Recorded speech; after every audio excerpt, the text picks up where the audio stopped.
সদস্য মিফতাহুল জান্নাত লিমার কাছ থেকে। ধন্যবাদ মাননীয় স্পিকার, আমাকে এই মহান সংসদে কিছু বলার সুযোগ করে দেওয়ার জন্য। মাননীয় স্পিকার, প্রথমে বিরোধী দলের যুক্তিগুলো শুনে তাদের জন্য প্রযোজ্য একটি কথা বলতে চাই। সেটি হচ্ছে, গোসল করিব, সাঁতার কাটিব, মাথা ভিজাইব না, সত্য শুনিব, সত্য জানিব, কিন্তু স্বীকার করিব না। আর তাদের স্বভাবই হচ্ছে নুন খায় একজনে, গুণ গায় অন্যজনে। মাননীয় স্পিকার, আজকে তারা সামাজিক সচেতনতাকে এতটাই অবজ্ঞা করলেন যেন চুন খেয়ে তাদের গাল পুড়ে গেছে, দই দেখলে ভয় করে। মাননীয় স্পিকার,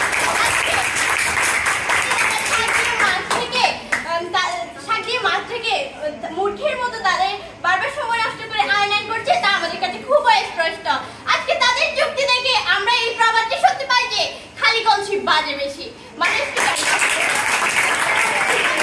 ধর্মীয় থেকে বাবা মা তাদের মেয়েদের বিদ্যালয়ে পাঠাতো না।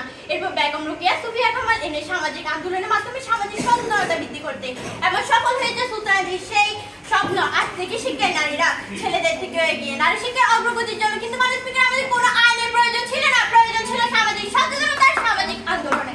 মাননীয় স্পিকার, লক্ষ্য করুন, একটি দেশ তখনই শান্তির স্বাদ পায় যখন তার প্রতিটি নাগরিক, নারী পুরুষ শিশু শান্তিভাবে জীবনযাপন, নিরাপদভাবে জীবনযাপন করতে পারে। কিন্তু মাননীয় স্পিকার, বাস্তবতা কি বলছে? আমাদের দেশের ছেলেরা রাতের বেলা স্বাধীনভাবে যেখানে খুশি যাতায়াত করতে পারে, কিন্তু মেয়েরা কি সেই স্বাধীনতা উপভোগ করতে পারছে? মাননীয় স্পিকার, রাতের বেলা তো দূরের কথা, দিনের আলোতে মেয়েদের নিরাপত্তা প্রশ্নবিদ্ধ। প্রতিদিন খবরের পাতা উল্টালেই দেখি কখনো দর্শন, কখনো যৌতুকের জন্য নির্যাতনের খবর। মাননীয় স্পিকার, যে দেশে এত আইন থাকা সত্ত্বেও মেয়েরা তাদের জীবন নিয়ে নিরাপদ নয়, সেখানে আমার প্রতিপক্ষ দল কিভাবে আইন দিয়ে দেশে শান্তি প্রতিষ্ঠার কথা পাবেন তা আমার বোধগম্য নয়। মাননীয় স্পিকার, লক্ষ্য করুন, যখন একজন নারীকে জীবন জীবিকার সন্ধানে জীবনটিকে নিজেকে টিকে রাখতে এবং সংসারকে টিকে রাখতে হবে। বাংলাদেশের বর্তমানে যে অবস্থা, এর মধ্যে কি মনে হয় সামাজিক সচেতনতা একমাত্র মাধ্যম? মানে বিরোধী দল আপনাদের আইনও তো কিছু করতে পারেনি, এটা ছিল পরিস্থিতির উপর নির্ভরশীল। আপনাদের আইন কি পেরেছে বর্তমান অবস্থাকে সামাল দিতে?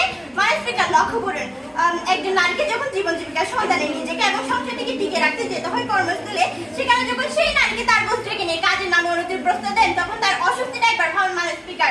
কারণ প্রতিবাদ করলে সেই নারীকে চাকরি হারাতে হবে, দেখা দেবে কর্মস্থলে অস্তিত্ব অনিশ্চয়তা, তা না হয় নীরবে সইতে হবে নিপীড়ন। এখানে শেষ না মাননীয় স্পিকার, যখন তরকারিতে একটু লবণ কম হলে একজন নারীর উপর নেমে আসে শারীরিক ও মানসিক নির্যাতন, বুঝে যাওয়া মাননীয় স্পিকার কোন আদালতের কাছে অভিযোগ দেব, কোন আইন দিবে আমাদের নিরাপত্তা? বিরোধী দলে তারা বলেছেন আইন নাকি মানুষকে শাস্তি দিয়ে সঠিক পথে নিয়ে আসে, কিন্তু মাননীয় স্পিকার একটু ভেবে দেখুন এবং একটু লক্ষ্য করুন, দৃষ্টান্তমূলক শাস্তি হিসেবে রয়ে গেছে টাঙ্গাইলের মধুপুরের রূপা, যার 173 দিনের মাথায় 4 জন আসামিকে ফাঁসি দেওয়া হয়, ফাঁসি কার্যকর করা হয়। মাননীয় স্পিকার, খুদের দৃষ্টান্তমূলক শাস্তি নেই, কিন্তু তারপর কি হয়েছে জানেন মাননীয় স্পিকার? তার কিছুদিন পরে তানিয়া নামের এক নারীকে গণধর্ষণ করা হয়, তা অবশ্যই চলন্ত বাসে। মাননীয় স্পিকার, খুদের দৃষ্টান্তমূলক শাস্তি দেওয়া হয়নি, কিন্তু তারপরে কেন এমন হচ্ছে? সামাজিক সচেতনতার অভাবে। মাননীয় স্পিকার, আশা করি তারা বুঝে গিয়েছেন।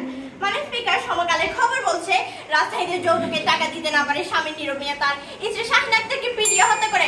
মাননীয় স্পিকার, নীরব মিয়া কি জানতো না হত্যা শাস্তি মৃত্যুদণ্ড? ঠিকই জানতো মাননীয় স্পিকার, কিন্তু তার ভেতরে যে মানসিক বিকৃতি, তা কোন আইন ধারা প্রতিরোধ করবে মাননীয় স্পিকার? মাননীয় স্পিকার, বিরোধী দলের কাছে আমার প্রশ্ন, মানুষের মানসিক বিকৃতি কোন আইন ধারা প্রতিরোধ করা যায়? এমন একটা আইনের কথা বলে যাবেন সে আইনটি প্রয়োগ করা হবে। মাননীয় স্পিকার, আমি 30 মিনিট সময় দিতে পারি? শেষ করুন। আচ্ছা মাননীয় স্পিকার, সর্বশেষ এটি বলবো, আপনাদের আইন কেবল কাগজেরই টুকরো, যদি মানুষ সচেতন না হয় সে আইন কখনোই কার্যকর হবে না। ধন্যবাদ মাননীয় স্পিকার, ধন্যবাদ সবাইকে।